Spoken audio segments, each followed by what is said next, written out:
دنیا کے اوپر تقریباً 600 سال حکمرانی کی ہے، آخر ایسی سلطنت کا خاتمہ کیسے ہوا؟ ناظرین، سلطنت عثمانیہ کے لیے 20ویں صدی انتہائی خطرناک ثابت ہوئی، اور اس صدی کے آغاز میں سلطنت عثمانیہ، جو کہ برازیل، ایشیا اور یورپ کے مختلف علاقوں پہ اس کی حکومت تھی، اس کا خاتمہ ہوا۔ عثمانیوں کے دیر پا فتوحات اس کے شکست میں تبدیل ہوئے اور سلطنت عثمانیہ کو یورپ کا مرد بیمار بھی کہا جانے لگا۔ آئیے اس ویڈیو میں ہم جانتے ہیں کہ اس سلطنت کا خاتمہ کیسے ہوا۔ سلطنت عثمانیہ کے ختم ہونے کے یوں تو بہت سی وجوہات ہیں، لیکن اس کی سب سے بڑی وجہ یہ تھی کہ 18ویں صدی کی شروعات میں سلطنت کے یورپی حصوں میں خانہ جنگی شروع ہوئی، اور 1821 میں یونان نے سلطنت سے جنگ چھڑ کر آزادی حاصل کر لی۔ بات یہاں آ کے ختم نہیں ہوئی۔ 1835 میں سربیا نے بھی آزادی حاصل کی، جبکہ بلغاریہ نے 1877 میں، اور اسی سال رومانیہ نے بھی سلطنت عثمانیہ سے علیحدگی اختیار کر کے آزادی کا اعلان کر دیا۔ دوسری بڑی وجہ کیا تھی؟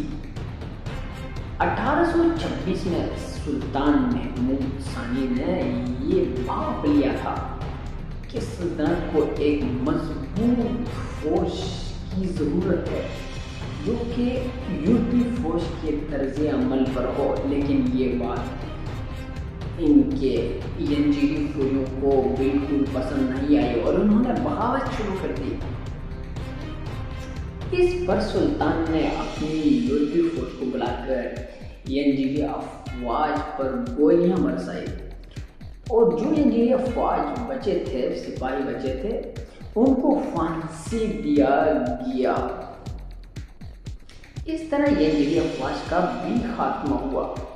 تیسری بڑی وجہ یہ تھی کہ سلطنت میں رشوت خوری عام ہو چکی تھی، ہر بڑا عہدہ پیسوں کے عوض بکنے لگا تھا،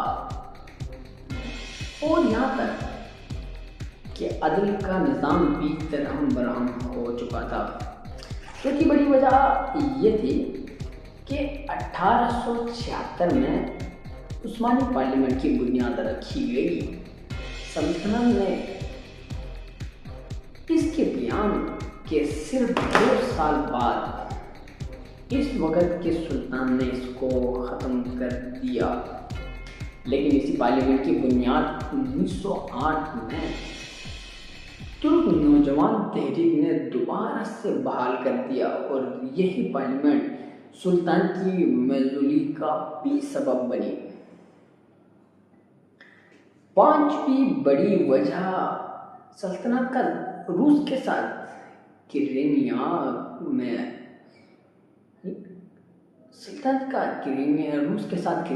کو لے کے جنگ تھی۔ اس جنگ میں سلطنت عثمانیہ کے اتحادی انگلینڈ اور فرانس تھے۔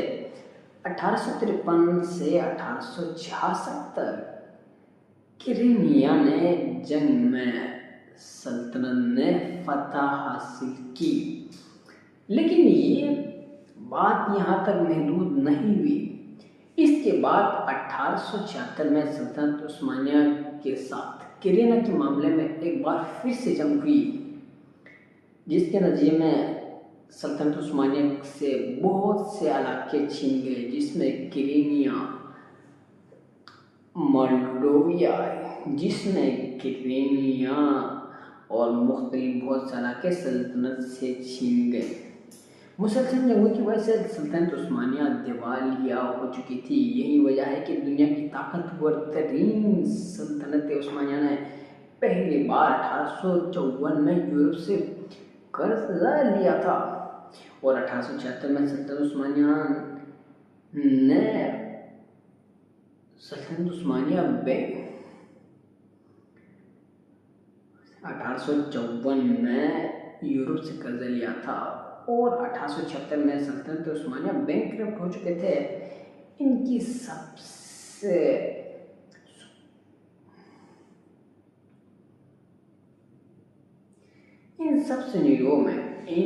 سینیروں میں آپ دیکھیں کہ سلطنت عثمانیہ کی معیشت مسلسل جنگوں کی وجہ سے کمزور ہوتی آ رہی تھی اور سلطنت عثمانیہ کے علاقے دشمن فتح کر رہے تھے۔ تو ایسے میں سلطان عبد المجید خان نے بڑے حصے تک قائم رہی تھی کا خاتمہ ہو گیا۔ عثمانیوں کی پے در پہ فتوحات اب شکست میں تبدیل ہو چکی تھی اور سلطنت عثمانیہ کو یورپ کا مرد بیمار کہا جانے لگا تھا۔ آج کی اس ویڈیو میں ہم جانیں گے کہ کیسے سلطنت عثمانیہ کا خاتمہ ہوا۔ سلطنت عثمانیہ کے ختم ہونے کی بہت سی وجوہات ہیں، جن میں سے پہلی وجہ یہ تھی کہ 18ویں صدی کی شروعات میں سلطنت کے یورپی حصوں میں خانہ جنگی شروع ہو چکی تھی۔ 1821 میں یونان نے سلطنت سے جنگ چھیڑ کر اس سے آزادی حاصل کر لی۔ سربیا نے جبکہ رومانیہ نے بھی اسی سال سلطنت عثمانیہ سے علیحدگی اختیار کرتے ہوئے آزادی حاصل کر لی تھی۔ دوسری بڑی وجہ یہ تھی کہ 1826 عیسوی میں سلطان محمود ثانی نے یہ بھانپ لیا تھا کہ سلطنت کو مضبوط کرنے کے لیے ایک نئی فوج بنانی چاہیے جو کہ یورپی فوج کے طرز عمل پر ہو۔ مجبوراً 1876 کو ختم ہوئی، پارلیمنٹ کو دوبارہ بحال کرنا پڑا، جس کے بعد سلطان کے اختیارات ختم ہوئے اور وہ سلطان صرف نام کا ہی سلطان رہ گیا۔ ساتویں بڑی وجہ 1912 اور 13 میں ہونے والے بالکان جنگ ہے، جس میں سلطنت عثمانیہ کو شکست ہوئی اور بالکان کی ریاستوں نے سلطنت عثمانیہ سے مکمل آزادی حاصل کر لی اور آخر پر سلطنت عثمانیہ کو تابوت کی آخری کھیل پہلی جنگ عظیم ثابت ہوئی۔ اس جنگ میں سلطنت عثمانیہ جرمنی، آسٹریا، ہنگری، بلغاریہ کا ساتھ دیا اور شروع میں سلطنت عثمانیہ کو فتح حاصل ہوئی، لیکن اسی دوران انگلینڈ نے 1916 اور 17 کے درمیان عرب میں ایک جاسوس لارنس عرب کو بھیج کر بغاوت کرا دی، جسے اہل عرب نے سپاہیوں کو مارنا شروع کر دیا۔ اسی بغاوت میں انگلینڈ اہل عرب کو پیسہ اور ہتھیار برابر بیچتا رہا، جس کی وجہ سے سلطنت عثمانیہ پہلی جنگ عظیم ہار گئی اور شکست کے بعد سلطنت عثمانیہ نے 1920 میں ایک معاہدہ کیا جو کہ معاہدہ میسرو کے نام سے جانا جاتا ہے۔